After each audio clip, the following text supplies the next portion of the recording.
caffè con l'esperto è offerto da Uno Magazine e Vibrosonica.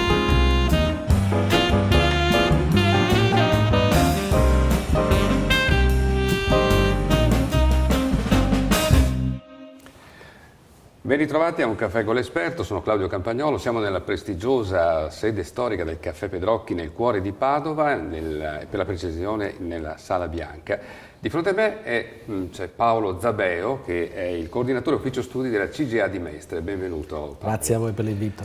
Paolo Zabeo, 52 anni, nato a Dolo in provincia di Venezia, sotto il segno dello Scorpione. Ti dirò che per quanto riguarda la tua attività, il segno dello Scorpione, scusatemi, io ho la fissa con lo zodiaco, insomma gli ascoltatori lo sanno che ho questa debolezza. Stavo dicendo, il segno dello Scorpione ha una caratteristica, è un grande indagatore e ha una profonda intuizione, quindi sono due qualità che nel tuo lavoro sì, servono, sono importanti, in qualche modo insomma, me le riconosco, anche se magari non sono così, diciamo così, non sono strumenti così appuntiti, dobbiamo ancora lavorare parecchio. Insomma. Allora, Paolo Zabeo è stato per anni, possiamo dire, il braccio destro di Giuseppe Bortolussi, un comune amico che è stato l'anima del CGA di Mestre, colui il quale ha portato il vostro ufficio studi a delle eccellenze nazionali, tant'è che spesso appunto alcuni miei autorevolissimi colleghi si rivolgono a voi per avere, come dire, dei dati di prima mano.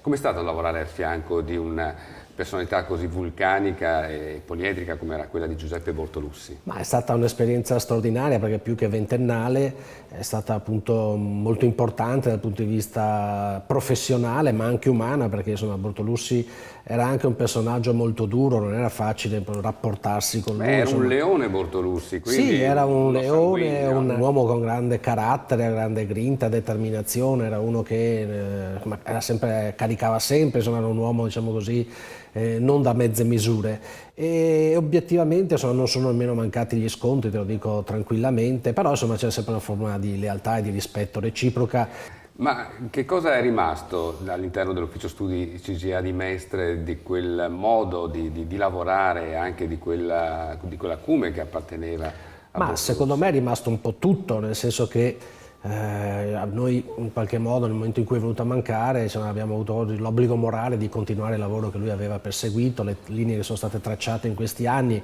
quindi sia la presidenza che anche la nuova segreteria hanno capito che era indispensabile continuare sulla strada che è stata tracciata. Ovviamente ci manca il leader, ma insomma la squadra è buona e secondo me i risultati che abbiamo ottenuto in quest'ultimo anno sono altrettanto significativi, che quanto ha seminato lui in passato sta dando i frutti. E lui, lo ricordo, ha sempre fatto notare l'importanza della squadra e la squadra naturalmente è rimasta. Questa squadra che sta lavorando in maniera massiccia e continua ad informarsi, continua a fare le pulci un po' al lavoro anche del governo o comunque di chi amministra il territorio.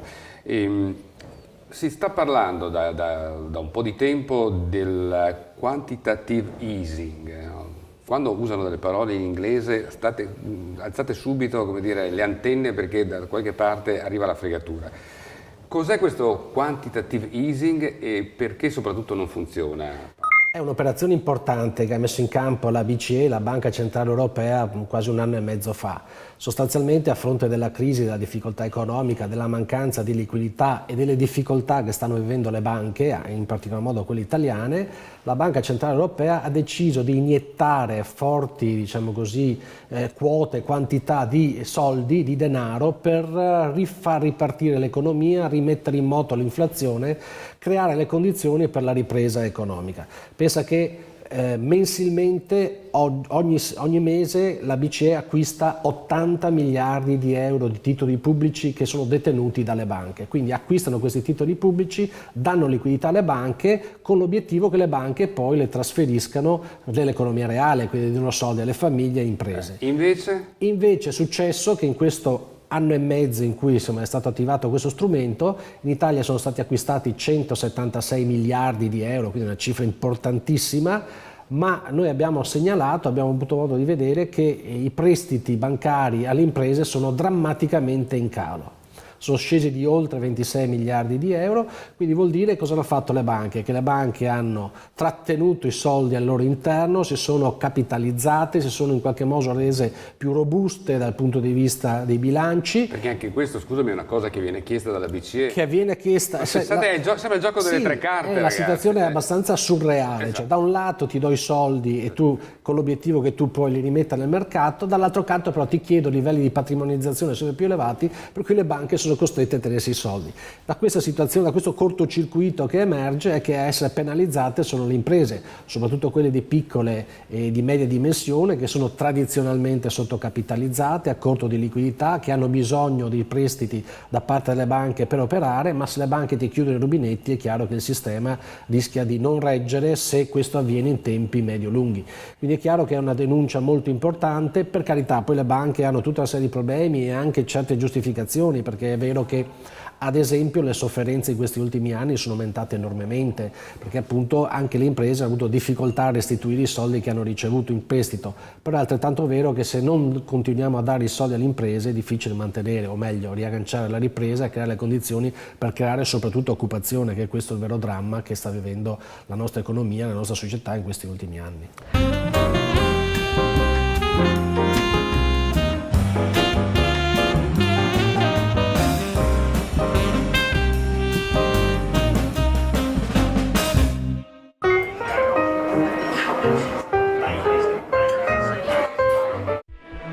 Musical instruments to sound the air were made during the past. Now we have created a new instrument to sound the body with similar criterions, the Tibetan bed.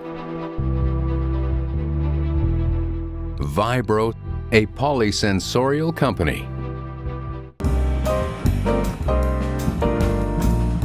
Salve, sono Claudio Campagnolo, vi aspetto tutti i giorni con il mio nuovo programma, Un caffè con l'esperto. Lo realizziamo qui, alle mie spalle, nello studio televisivo più bello di Padova, la Sala Bianca del Caffè Pedrocchi.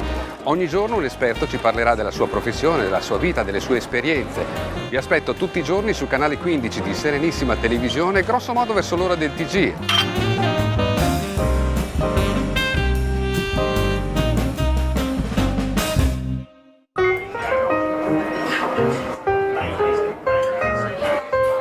Parliamo di crisi, parliamo di lavoro e questa crisi ha naturalmente accelerato un meccanismo che è quello del voucher. Questo metodo che appunto è cresciuto enormemente negli ultimi anni. Spieghiamo ancora una volta cos'è a chi non sapesse nulla di questo aspetto che riguarda il rapporto del lavoro dipendente o quasi, insomma. Ma è uno strumento che è nato qualche anno fa, nel 2008-2009, e era nato con un obiettivo importante, cioè quello di fare in modo che le aziende, quelle attività soprattutto stagionali, ma non necessariamente, che avevano bisogno di un operaio, di un dipendente per qualche ora, penso il cameriere che va a lavorare qualche ora in pizzeria o praticamente nell'agricoltura, quando tu hai bisogno in particolari periodi stagionali appunto hai la vendemmia piuttosto che il famoso lavoro dello studente. Esatto, anche. Sono lavori occasionali che invece di ricorrere in nero praticamente a queste persone si dà la possibilità di dare un voucher che sono 10 euro lordi all'ora a praticamente un dipendente, quindi lui ha un minimo di copertura assistenziale e anche praticamente previdenziale. Ma perché è cresciuto? È cresciuto per il semplice fatto che era nato appunto per le attività occasionali e nel settore dell'agricoltura, invece è stato esteso praticamente a 360 gradi a tutti i settori, per cui che senso ha ad esempio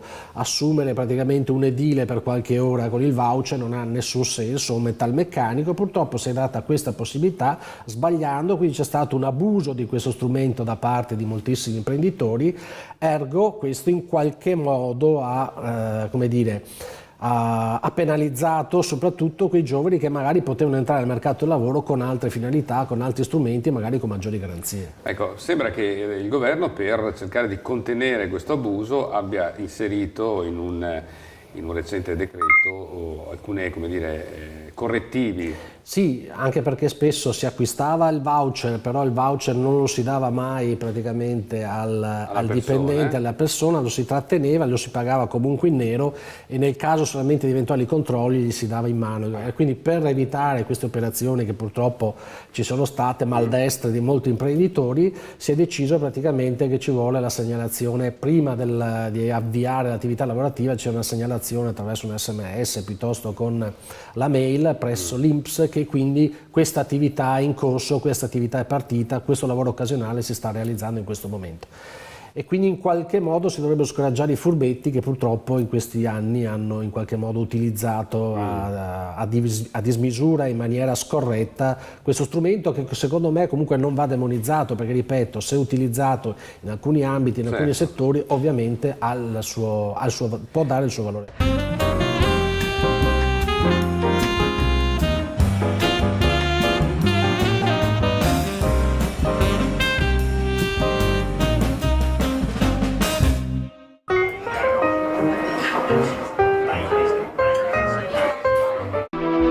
Now we have created a new instrument to sound the body with similar criterions, the Tibetan bed. You use it by lying down, just like on a bed, but its function consists in transmitting to the body sound and mechanical waves disguised as vibrations. Vibro, a polysensorial company.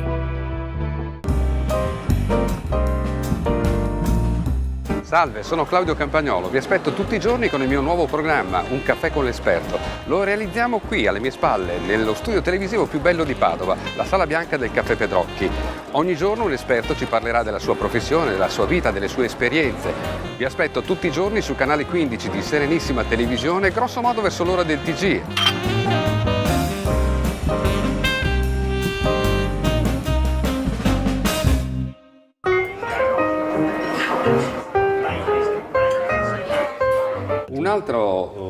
Un'altra analisi che emerge appunto dal vostro lavoro, che è abbastanza preoccupante, è il crollo degli apprendisti nelle botteghe artigiane. Ricordo che il Veneto è la regione che maggiormente ha contenuto la crisi sotto il profilo dell'occupazione in ambito artigianale. Però questo non basta evidentemente, perché c'è questo crollo degli apprendisti. A che cosa è dovuto, Zabeo? Ma a due ragioni sostanzialmente. Innanzitutto alle crisi che sono abbattute in questi ultimi anni nel paese. Ricordo la metà degli anni 70, metà degli anni 80, primi anni 90 e l'ultima dal 2008 in poi. Quindi le crisi in qualche modo hanno allontanato i giovani, hanno messo in difficoltà le imprese artigiane, non solo, e quindi c'è stata meno occupazione degli apprendisti. Ma soprattutto, a nostro avviso, c'è un aspetto culturale che va in qualche modo affrontato. Negli ultimi 40 anni, ad esempio, c'è stata una forte svalutazione del lavoro manuale e questo ovviamente ha allontanato i giovani dall'artigianato, dalle botteghe, a imparare un mestiere.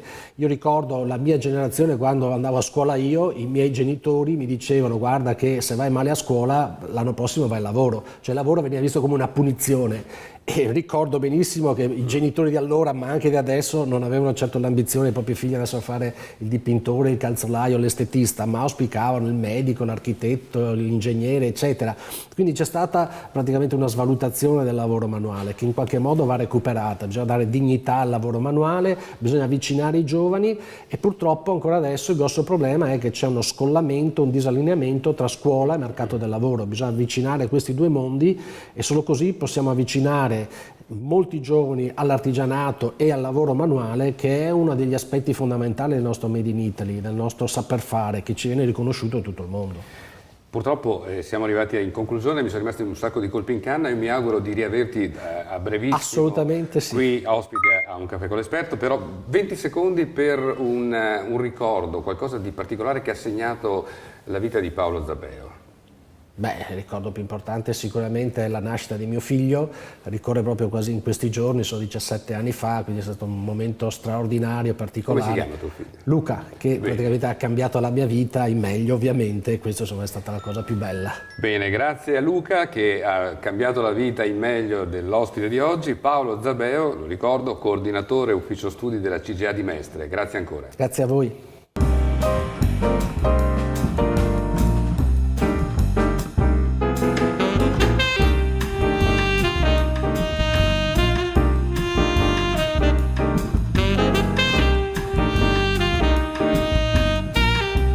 Un caffè con l'esperto è stato offerto da Uno Magazine e Vibrosonica.